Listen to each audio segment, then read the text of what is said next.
So imagine this. You're pregnant and you start running a fever. What's the first thing you think about reaching for?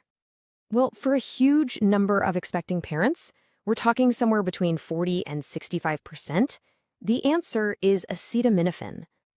Yeah, for a long time, it's been considered the safe pill to take during pregnancy. But what does the very latest science have to say about how it might affect a developing baby? Okay, so let's dig into what the science is actually telling us. Get this. Two massive new scientific reviews just dove into all the available evidence on this very question. And when I say massive, I really mean it. Just one of those studies looked at data from over 350,000 people. That's a ton of data to work with. So what did they find? A consistent link. Taking acetaminophen during pregnancy was associated with a slightly higher risk of ADHD in kids.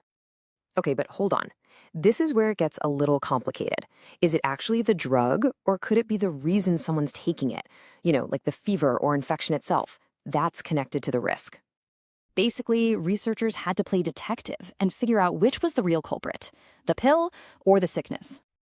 And here's what's pretty interesting. Even after they sort of statistically removed the mother's illness from the equation, a small increased risk was still there. All right, so with all this floating around, what's the bottom line here? What's your key takeaway?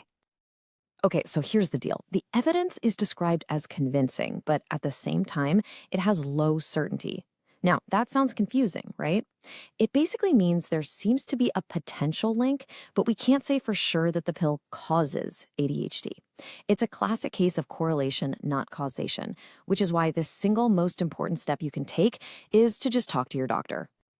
Look, every single pregnancy is unique. What's right for you and your baby is a really personal decision. So at the end of the day, the best medicine really is just having a good, honest conversation with your doctor.